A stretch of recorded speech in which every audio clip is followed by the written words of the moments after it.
গত 19শে ডিসেম্বর রাত্রে রানাঘাটে কিছু বিজেপি কর্মী তৃণমূলের পতাকা ছিঁড়ে দেওয়ার ঘটনা ঘটে, যা তৃণমূল ছাত্র পরিষদ জেলা নেতৃত্ব লিখিতভাবে রানাঘাট থানায় জানিয়েছে। এটি সাম্প্রতিক রাজনৈতিক উত্তেজনার মধ্যে ঘটেছে, যেখানে প্রধানমন্ত্রী নরেন্দ্র মোদীর সভা এলাকায় হয়েছে।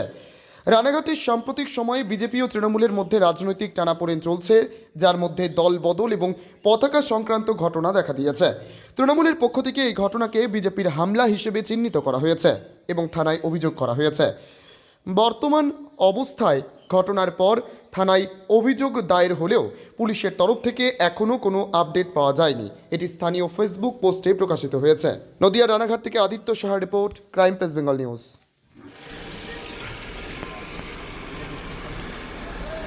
আজ রানাঘাট সাংগঠনিক জেলা তৃণমূল ছাত্র পরিষদের নির্দেশে এখন রাত্রি 10:30 বাজে আমরা সকলে ধানতলা থানায় একটি অভিযোগ করার জন্য। গতকাল রাত্রি থেকে নরেন্দ্র মোদী আসবেন তাহেরপুরে, সেই কারণের জন্য আমাদের তৃণমূল কংগ্রেসের দলীয় পতাকা বিভিন্ন জায়গায় ছেঁড়া হয়েছে।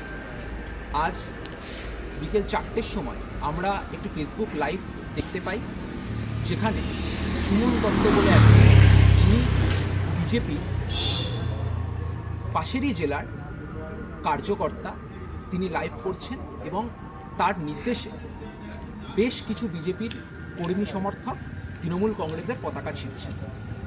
সেই দেখার পর থেকে আমাদের জেলার প্রচুর মানুষের ভাবাবেগে আঘাত লাগে এবং আমরা ঠিক করি যে এর বিরুদ্ধে প্রতিবাদ হওয়া দরকার।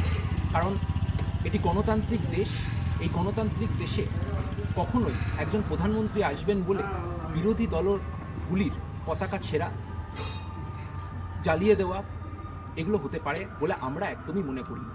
সেই কারণের পরিপ্রেক্ষিতে আমরা আজ ধানতলা থানায় এসেছি এবং একটি অভিযোগ জানিয়েছি লিখিতভাবে।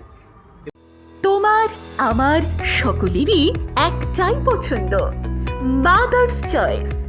ঘরে সুগন্ধি ভাত, প্রতিদিনের রান্নায় নিখুঁত স্বাদ, চাই উন্নত মানের চাল। তাহলে আর দেরি কেন? আজই যোগাযোগ করুন ধনরাজ অ্যাগ্রো ইন্ডাস্ট্রিজ প্রাইভেট লিমিটেডে।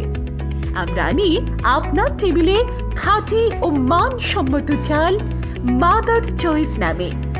একবার ব্যবহার করুন, আর ফিরে তাকাতে হবে না। বিশ্বাসে গড়া গুণগত মানে সেরা মাদার্স চয়েস। মা যেমন চান, চাল তেমনই।